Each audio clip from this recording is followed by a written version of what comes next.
Inilah mimpi Abu Bakar yang bermimpi melihat Rasulullah berdiri di depan arsy Allah untuk memohon ampunan pada hari kiamat. Suatu malam yang sunyi, Khalifah Abu Bakar radhiyallahu anhu terlelap dalam tidurnya.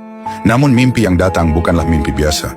Ia tiba-tiba menangis terseduh-seduh, air matanya membasahi pipi hingga menetes ke bantal. Tangisannya begitu keras hingga terdengar sampai keluar rumah. Di saat yang sama, Umar bin Khattab yang kebetulan melewati rumah itu mendengar tangisan itu, lalu dia mengetuk pintu rumah Abu Bakar. Maka keluarlah Abu Bakar dengan mata yang merah dan masih basah. Umar bertanya dengan penuh keheranan, "Apakah yang telah terjadi, wahai Abu Bakar?" "Kumpulkanlah para sahabat," jawab Abu Bakar singkat. Dengan air mata yang masih mengalir di wajahnya, dia berkata, "Ada hal penting yang ingin aku sampaikan." Para sahabat segera berkumpul.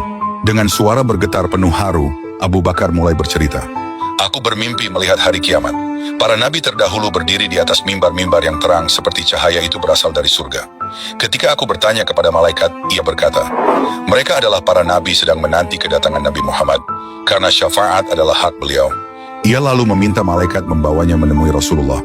Dalam mimpi itu, ia benar-benar berada di hadapan arsy, menyaksikan Rasulullah sedang bersimpuh dengan tangan terangkat, lalu doa beliau menembus ke ruang ilahi.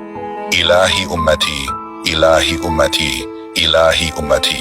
Ya Tuhanku, umatku." Abu Bakar mengisahkan bahwa Rasulullah menyebut kaum yang taat, seperti ulama, orang saleh, jamaah haji dan umrah, serta mujahidin.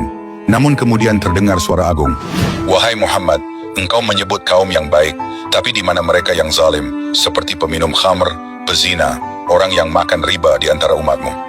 Rasulullah menjawab dengan lembut, "Ya Tuhanku, memang mereka ada, namun mereka tidak menyekutukanmu, tidak menyembah selainmu, tidak menyebutmu memiliki anak, dan mereka tidak menyimpang dari tauhidmu. Terimalah syafaatku untuk mereka, kasihanilah tangisanku, dan jadikan kesedihanku ini sebuah rahmat bagi mereka." Terharu mendengar itu, Abu Bakar merasa tersentuh hingga berkata kepada beliau, "Sayangilah dirimu juga, wahai Nabi." Rasulullah menjawab, "Wahai Abu Bakar, aku bersimpuh di hadapan Tuhanku, agar aku diizinkan mensyafaati seluruh umatku." Namun baru separuh kalimat itu terucap, pintu rumahnya diketuk. Abu Bakar terjaga dari mimpinya. Dan yang mengejutkan adalah, muncul sebuah suara yang menggema dari dalam rumah. "Tuhanku mengizinkan aku mensyafaati seluruh umatku," yang ditegaskan hingga 3 kali. Maka dari bibir Abu Bakar dan Umar, keluarlah kata, "Alhamdulillah." Tanda betapa beratnya beban cinta dan kepedulian Rasulullah untuk umatnya.